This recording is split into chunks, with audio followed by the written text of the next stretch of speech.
Pada Mei 2021, aku memimpin dan bertanggung jawab atas pekerjaan gereja. Kupikir aku harus membayar harga dan melakukan tugasku dengan baik, atau Tuhan pasti tak berkenan. Setiap hari aku menyibukkan diri dengan pekerjaan, menghabiskan waktu dan tenaga untuk bersekutu dengan para pemimpin gereja, mendiskusikan bagaimana memajukan penginjilan dan menyirami pendatang baru, dan di waktu luangku, aku pergi mengunjungi orang percaya baru. Aku telah bekerja keras untuk semua ini. Jadwalku begitu padat setiap hari. Terkadang tak sempat makan. Dan sampai pada titik, aku tak punya waktu untuk saat teduh. Kupikir, aku hanya perlu bekerja keras dan membayar harga, maka aku akan mendapatkan perkenanan dan berkat Tuhan serta punya tempat tujuan yang baik. Demi tugasku, aku meninggalkan daging dan mengerahkan segenap kekuatanku, bahkan menggunakan istirahat makan siangku untuk menjangkau orang percaya baru, selelah apapun aku. Kau sungguh bersemangat. Iya. Lalu, sebuah gereja membentuk tim penginjilan, jadi aku segera menentukan siapa yang harus dilatih. Melihat pendatang baru kurang antusias, selalu kusampaikan firman Tuhan agar mereka memahami makna tugasnya. Setelah beberapa waktu, akhirnya tim penginjilan terbentuk. Namun, aku tidak puas. Aku merasa harus menyelesaikan lebih banyak pekerjaan nyata dan mendapatkan lebih banyak jemaat baru agar aku mendapatkan perkenanan Tuhan dan punya tempat tujuan yang baik. Tapi, setiap kali menghadapi kesulitan, aku merasa negatif dan lemah. Contohnya, saat melihat pemimpin gereja kebingungan atau pendatang baru tidak bersemangat, atau saat sesuatu tak direncanakan dengan baik, aku merasa tidak cakap dalam tugas itu. Jika aku tak mencapai apapun, bagaimana aku bisa punya tempat tujuan yang baik? Pemikiran itu pasti selalu membuatku stres, dan aku selalu merasa lelah, tertekan, dan sangat khawatir. Oh ya, apa kau membaca firman Tuhan untuk mengatasinya? Aku tidak menyadari masalahku, dan hanya membaca firman Tuhan saat dalam keadaan buruk. Aku seringkali sibuk dengan tugasku. Aku merasa membaca firman Tuhan dan merenungkannya akan memakan waktu, dan waktu untuk tugasku sedikit, jadi aku selalu menundanya. Terkadang aku menunggu sampai malam, tapi akhirnya merasa lelah bekerja sepanjang hari dan mengantuk. Kau terlalu lelah. Iya, itu benar sekali. Aku tak mengusahakan jalan masuk kehidupanku, hanya berupaya di luar, dan melakukan tugasku seperti itu membuatku lelah. Suatu hari aku bertanya-tanya, apakah yang kulakukan sesuai dengan kehendaknya? Apakah dia akan berkenan atau tidak? Aku merasa sepertinya ada yang salah dan menyadari ada masalah dengan sikapku. Aku sibuk bekerja dan mengabaikan jalan masuk kehidupanku. Aku tak pernah memikirkan bagaimana Tuhan ingin aku melakukan tugasku. Aku berdoa di hadapan Tuhan. Tuhan, aku cemas takkan berhasil dalam tugas dan Engkau tak berkenan dan masa depanku terpengaruh. Tuhan, jika aku berada di jalan yang salah, terangilah aku dan tunjukkanlah kesalahanku. Ya Tuhan, aku ingin Engkau dipuaskan, tapi aku tak tahu harus apa. Kumohon bimbing aku. Suatu hari, seorang saudari memberitahuku bahwa dia tak tahu cara mencari kebenaran saat ada masalah. Dan dia tak tahu cara melakukan tugasnya dengan baik. Dia tak memahami keadaan dirinya. Dia ingin aku memberitahu cara memahaminya dengan lebih baik dan apa yang harus dilakukan saat menyingkapkan kerusakan. Aku memberitahunya, kita harus merenungkan pemikiran kita untuk memahami keadaan. Apakah pemikiran, perspektif, tempat tujuan, dan perilaku kita sesuai dengan kehendaknya? Setelah itu, dia bertanya, bagaimana aku merenungkan dan mengenal diriku sendiri? Lalu apa jawabanmu? Aku terpana. Pertanyaannya terasa seperti tamparan di wajah. Tak kuterapkan hal itu. Bagaimana aku bisa membantunya? Iya, Aku telah menyelesaikan banyak pekerjaan, tapi tak mencari kebenaran dalam tugasku. Aku menghadapi banyak masalah dan menyingkapkan banyak kerusakan, seperti kurang kesabaran saat membantu orang percaya baru, dan mengkritik kinerja pemimpin saat memeriksa pekerjaan mereka. Tak ada yang berjalan sesuai keinginanku, tapi aku tak merenungkan atau mengenal diriku. Kupikir, aku hanya harus menyelesaikan tugasku, maka Tuhan akan berkenan dan itu sudah cukup. Aku mengesampingkan jalan masuk kehidupan dan tak meluangkan waktu merenungkan firman Tuhan. Aku merasa merenungkan firman Tuhan membuang-buang waktu untuk tugasku. Aku selalu sibuk di luarnya, tetapi tidak berkorban untuk Tuhan dengan tulus. Aku hanya bekerja menyelesaikan tugas. Aku tak merenungkan diri atau mencari kebenaran saat dalam keadaan buruk. Kuabaikan jalan masuk kehidupanku dan tak punya hubungan dengan Tuhan. Kulakukan tugasku dengan caraku sendiri, sesuka hatiku. Pada waktu itu, aku khawatir dengan keadaanku. Aku bingung, bagaimana Tuhan memandangku? Apa Dia akan berkenan dengan pengejaranku? Menyadari masalah yang kuhadapi, aku memberitahu saudari itu. Aku memiliki masalah yang sama. Aku sibuk dengan tugas dan tak memahami keadaanku. Seringkali kudapati keadaanku tidak benar, tapi aku mengabaikannya. Aku tak merenungkan diri atau punya jalan masuk kehidupan. Lalu kami membaca satu bagian firman Tuhan. Jika engkau ingin hatimu sungguh damai di hadapan Tuhan, engkau harus bekerja sama secara sadar.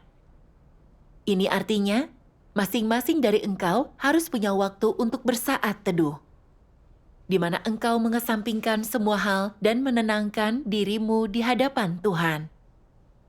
Setiap orang harus memiliki catatan renungan pribadi, mencatat pengetahuan tentang firman Tuhan dan cara roh mereka tersentuh. Baik itu mendalam atau dangkal, semua orang harus dengan sadar menenangkan hatinya di hadapan Tuhan. Jika engkau dapat mempersembahkan 1 atau 2 jam setiap hari bagi kehidupan rohani yang benar, kehidupanmu hari itu akan terasa diperkaya, hatimu terang dan jernih. Dengan kehidupan rohani seperti ini, hatimu akan dapat kembali kepada Tuhan, rohmu akan bertumbuh makin kuat, keadaanmu akan meningkat.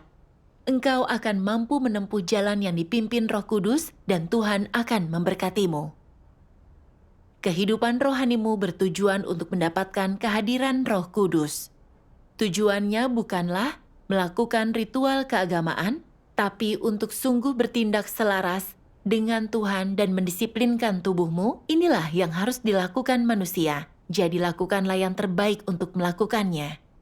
Amin. Amin. Ini membantuku menyadari bahwa sesibuk apapun, aku butuh kehidupan rohani dan waktu merenungkan firman Tuhan, serta merenungkan apa gagasan dan tindakanku sesuai kehendaknya. Namun, aku tak berfokus membaca atau merenungkan firman Tuhan, bahkan merasa saat teduhku itu membuang-buang waktu yang bisa kugunakan untuk bekerja. Tak kucari kebenaran dalam tugasku, atau merenungkan apa aku melakukan hal yang Tuhan tuntut. Tak kucari kebenaran saat ada masalah, hanya kupikirkan pekerjaan, berusaha menyelesaikan segala hal dengan pengalamanku. Terkadang, saat keadaanku sudah buruk dan tak mampu merasakan pekerjaan roh, aku terus memaksakan diri untuk bekerja. Aku terlihat sangat sibuk, tapi hatiku hampa dan gelap dan tak belajar apapun. Setelah membaca firman Tuhan, bisa kupahami pentingnya makan dan minum firman-Nya bersaat teduh dan merenungkan diri.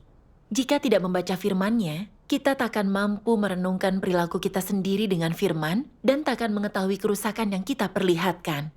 Watak rusak kita takkan berubah dan kita takkan mendapatkan perkenanan Tuhan. Benar. Menyadari semua ini membuatku sadar. Melihat keadaanku membuatku takut dan tak mau terus seperti itu. Tapi ingin berfokus pada kehidupan rohaniku saat melakukan tugasku, melakukan penerapan dan masuk ke dalam firman-Nya. Iya. Makin sibuk, semakin kita harus memperhatikan hubungan kita dengan Tuhan. Iya, Dan sesibuk apapun, kita harus meluangkan waktu untuk bisa membaca firman Tuhan. iya, Kalau tidak, kita cenderung bertindak berdasarkan kerusakan. iya. Aku dan saudari itu mempersekutukan masalah tersebut. Kami membaca beberapa firman Tuhan tentang hal itu.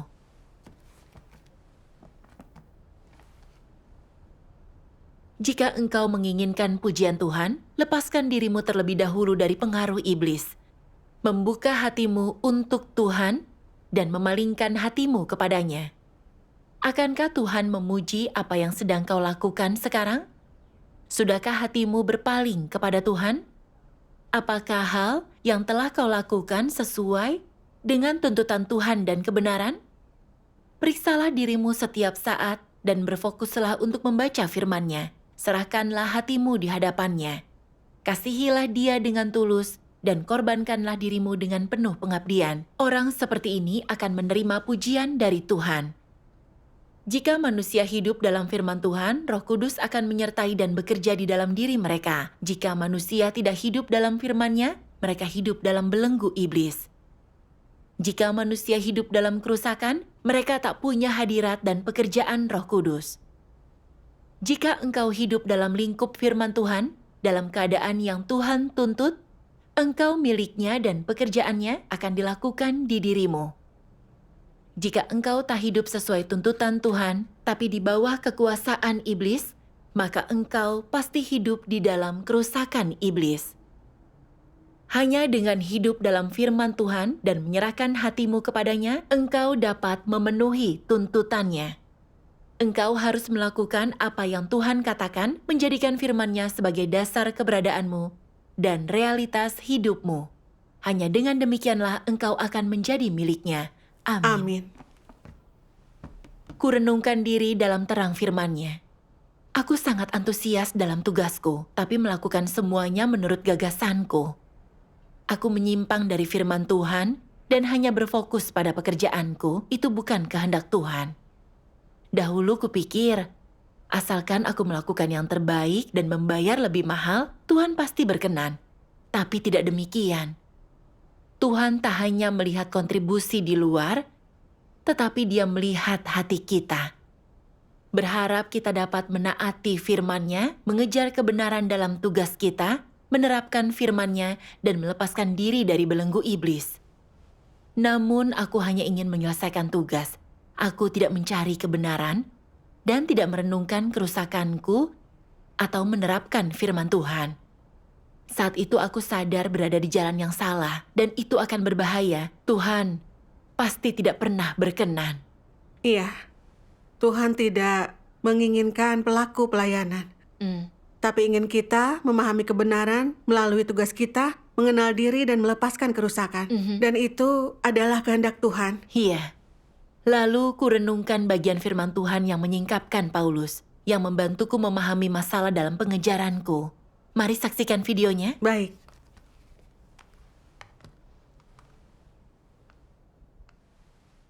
Tuhan yang Maha Kuasa berfirman, "Hari-hari ini, kebanyakan orang berada dalam keadaan seperti ini. Untuk mendapatkan berkat, aku harus mengorbankan diriku bagi Tuhan dan membayar harga baginya. Untuk mendapatkan berkat, aku harus meninggalkan segalanya bagi Tuhan. Aku harus menyelesaikan apa yang telah Dia percayakan kepadaku dan melaksanakan tugasku dengan baik. Ini didominasi oleh niat untuk mendapatkan berkat, yang adalah contoh mengorbankan diri sendiri sepenuhnya dengan tujuan memperoleh upah dari Tuhan dan mendapatkan mahkota. Orang semacam itu tidak memiliki kebenaran di dalam hati mereka, dan pemahaman mereka pasti hanya terdiri dari beberapa kalimat doktrin yang mereka pamerkan kemanapun mereka pergi. Jalan mereka adalah jalan Paulus. Iman orang semacam itu adalah tindakan kerja keras yang terus-menerus, dan di lubuk hati mereka merasa bahwa semakin banyak mereka melakukannya, semakin itu akan membuktikan kesetiaan mereka kepada Tuhan. Juga bahwa semakin banyak mereka melakukannya, semakin Dia pasti akan dipuaskan. Dan bahwa semakin banyak mereka melakukannya, semakin mereka akan layak diberikan mahkota di hadapan Tuhan dan mereka pasti akan menerima berkat terbesar di dalam rumahnya. Mereka berpikir bahwa jika mereka dapat menanggung penderitaan, berkhotbah, dan mati bagi Kristus, jika mereka dapat mengorbankan hidup mereka sendiri, dan jika mereka dapat menyelesaikan semua tugas yang dipercayakan Tuhan kepada mereka, mereka akan berada dalam kumpulan orang yang paling diberkati Tuhan, yaitu yang mendapatkan berkat terbesar, dan kemudian mereka pasti akan diberikan mahkota. Inilah tepatnya yang Paulus bayangkan dan apa yang dicari olehnya. Inilah tepatnya jalan yang ditempuh olehnya, dan di bawah tuntunan pemikiran seperti itulah dia bekerja untuk melayani Tuhan. Bukankah pemikiran dan niat seperti itu berasal dari natur jahat? Ini sama seperti manusia duniawi yang yakin bahwa selama berada di bumi, mereka harus mengejar pengetahuan, dan yang yakin bahwa setelah memperoleh pengetahuan, barulah mereka dapat menjadi lebih baik daripada orang lain, menjadi pejabat, dan memiliki status. Mereka berpikir bahwa begitu mereka memiliki status, mereka dapat mewujudkan ambisi mereka dan membawa rumah tangga dan bisnis mereka naik sampai ke tingkat tertentu. Bukankah semua orang tidak percaya menempuh jalan ini? Mereka yang dikuasai oleh natur jahat ini hanya dapat menjadi seperti Paulus dalam iman mereka. Aku harus membuang segalanya untuk mengorbankan diriku bagi Tuhan. Aku harus setia di hadapannya, dan pada akhirnya aku akan menerima mahkota yang paling indah dan berkat terbesar. Ini adalah sikap yang sama seperti sikap yang dimiliki oleh orang-orang duniawi yang mengejar hal-hal duniawi. Mereka sama sekali tidak ada bedanya dan tunduk pada natur yang sama. Ketika manusia memiliki natur jahat semacam ini, di dunia mereka akan berusaha mendapatkan pengetahuan, status, pembelajaran, dan menonjolkan diri. Di rumah Tuhan, mereka akan berusaha untuk mengorbankan diri mereka bagi Tuhan, dan pada akhirnya mendapatkan mahkota dan berkat besar. Jika manusia tidak memiliki kebenaran setelah mereka menjadi orang yang percaya kepada Tuhan dan belum mengalami perubahan dalam wataknya, mereka pasti akan berada di jalan ini. Ini adalah kenyataan yang tidak bisa disangkali oleh siapapun, dan ini adalah jalan yang sama sekali bertentangan dengan jalan Petrus. Amin. Amin. Dahulu kupikir tujuan dalam tugasku adalah untuk memuaskan Tuhan. Tapi setelah membaca firman-Nya aku sadar, sebenarnya aku keliru. Aku tampak antusias dengan tugasku, tapi tak berusaha memperoleh kebenaran atau memuaskan Tuhan. Aku ingin diberkati Tuhan dan punya tempat tujuan yang baik. Iya. Kupikir, asalkan melakukan pekerjaanku dan membayar harga, bekerja keras dan lebih menderita, Tuhan akan memberiku tempat tujuan yang baik. Demi berkat Tuhan, aku bisa menunda makan dan tidur, dan bahkan mengurangi saat teduh dan tidak membaca firman Tuhan. Ingin kutukar upayaku dengan tempat tujuan yang indah di masa depan. Seperti karyawan terhadap seorang majikan. Rasanya seperti bekerja untuk mendapatkan gaji. Aku sedang bertransaksi dengan Tuhan dalam tugasku menipu Tuhan. Tuhan ingin kita sepenuh hati dalam tugas, bukan transaksional atau menuntut. Tapi aku mencoba bertransaksi dengan Tuhan, menukar upayaku dengan tiket ke surga. Itulah juga pengejaran Paulus. Iya. Paulus hanya berfokus pada pekerjaan, ingin mendapatkan mahkota dan upah. Tapi tak mengejar kebenaran atau menganggap serius firman Tuhan, apalagi mencoba mengubah dirinya. Dia menentang Tuhan. Aku pun sama. Aku lebih banyak bekerja dan mengharapkan berkat dari Tuhan agar mendapatkan tempat tujuan yang baik. Aku sadar tak mengejar kebenaran, ataupun sungguh mengasihinya, tak mungkin ku dapat perkenanan Tuhan. Iya, bukan itu yang sebenarnya Tuhan kehendaki. Iya, tanpa membaca firman-Nya, aku tak mengetahui kerusakanku, atau bahwa aku telah menyimpang dari jalannya. Lalu, aku teringat tentang konsekuensi menempuh jalan yang salah dan ku baca bagian firman Tuhan ini. Mengapa orang yang menjadi pemimpin dan pekerja muncul? Dan bagaimana mereka muncul? Dalam skala besar, mereka diperlukan untuk pekerjaan Tuhan. Dalam skala kecil, mereka dibutuhkan untuk pekerjaan gereja, untuk umat pilihan Tuhan. Perbedaan antara pemimpin dan umat pilihan Tuhan lainnya hanyalah karakteristik khusus dalam tugas mereka. Karakteristik ini terlihat dalam kepemimpinan mereka. Sebagai contoh, sebanyak apapun jemaat yang dimiliki sebuah gereja, pemimpin adalah kepalanya. Jadi peran apa yang dimainkan pemimpin ini di antara para jemaat? Mereka memimpin. Mereka memimpin semua umat pilihan Tuhan di gereja. Apa pengaruh mereka terhadap gereja?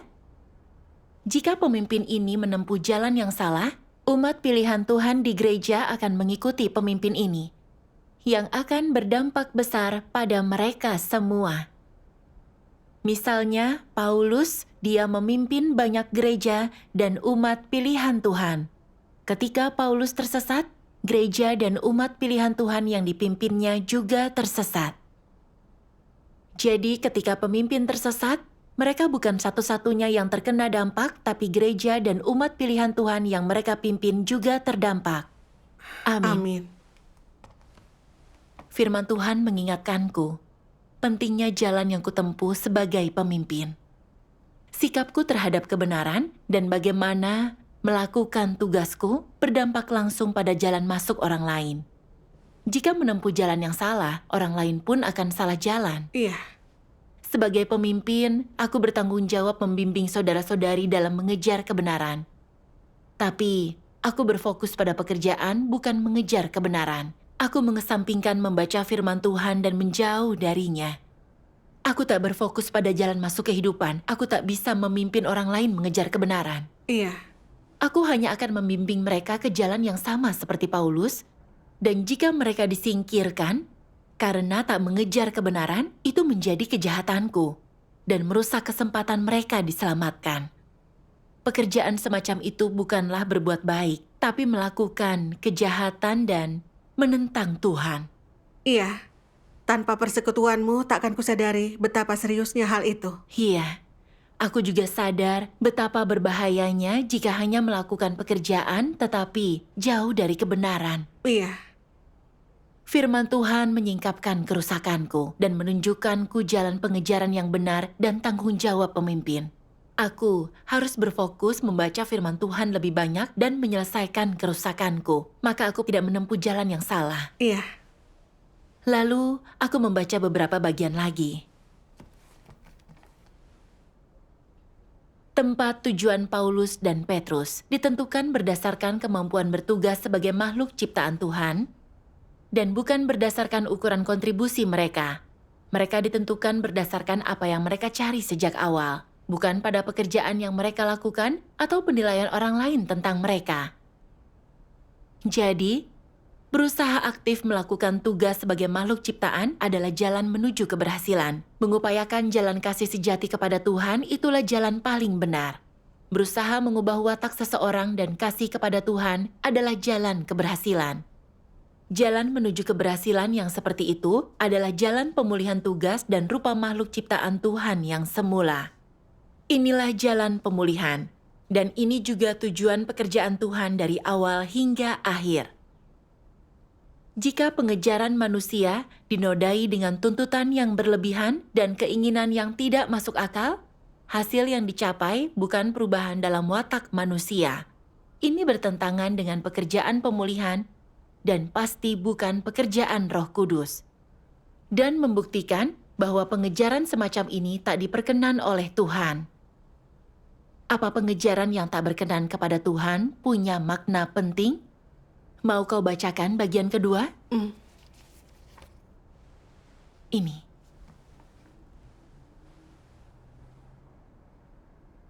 Aku memutuskan tempat tujuan setiap orang bukan berdasarkan usia, senioritas, jumlah penderitaan, dan yang utama bukan berdasarkan sejauh mana mereka mengundang rasa kasihan, tapi berdasarkan apakah mereka punya kebenaran, tak ada pilihan lain. Engkau harus menyadari bahwa semua orang yang tidak mengikuti kehendak Tuhan akan dihukum. Ini adalah fakta yang tak dapat diubah. Jadi, semua orang yang dihukum pasti dihukum karena keadilan Tuhan dan sebagai ganjaran atas banyaknya tindakan jahat mereka. Amin. Amin. Ini membantuku memahami bahwa kesudahan kita tak ditentukan oleh kontribusi kita, pekerjaan atau penderitaan. Kita takkan diberkati berdasarkan sebanyak apa kita bekerja. Kerja keras kita tidak dapat memberi kita tempat tujuan yang baik.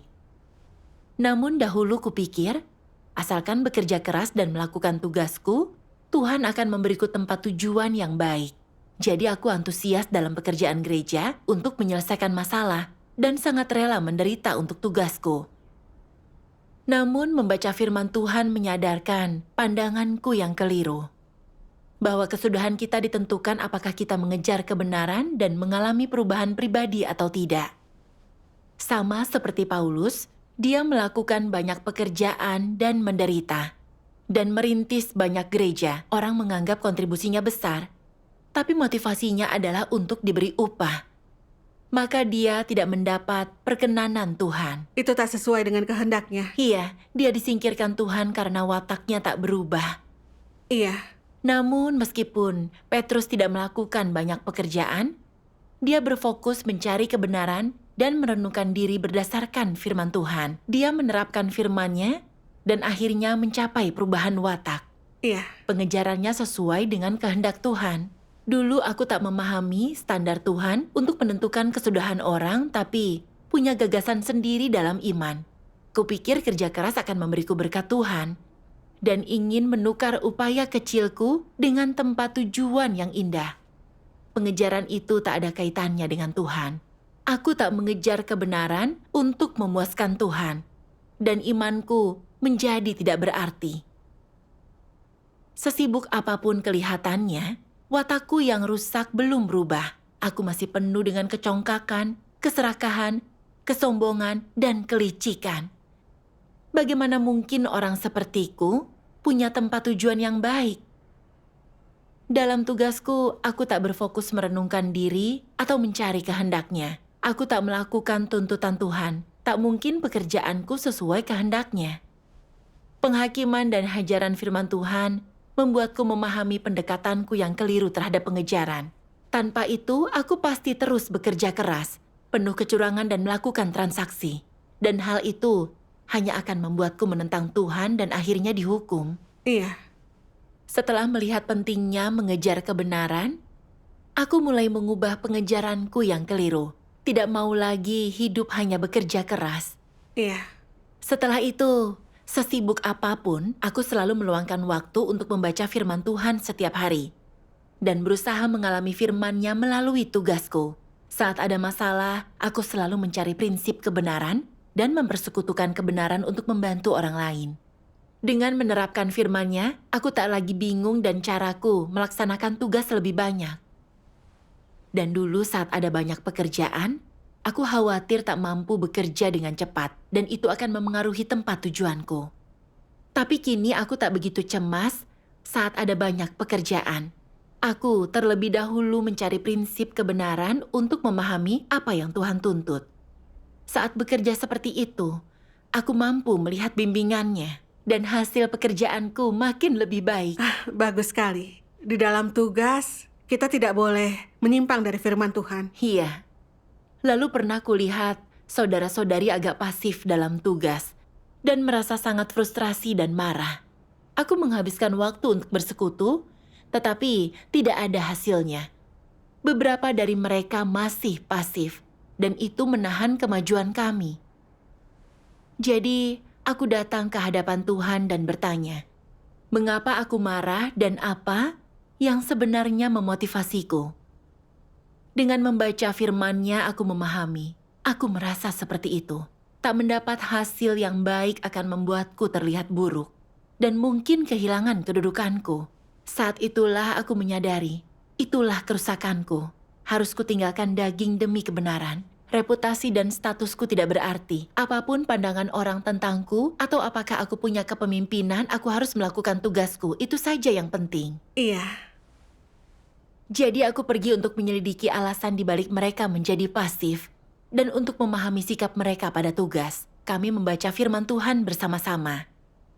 Dan melalui persekutuan, keadaan semua orang berangsur lebih baik. Dan mereka bekerja dengan lebih baik. Syukur kepada Tuhan. Syukur kepada Tuhan. Pengalaman ini menunjukkanku bahwa hanya mengejar kebenaranlah jalan kepercayaan sejati dan mengikut Tuhan. Iya.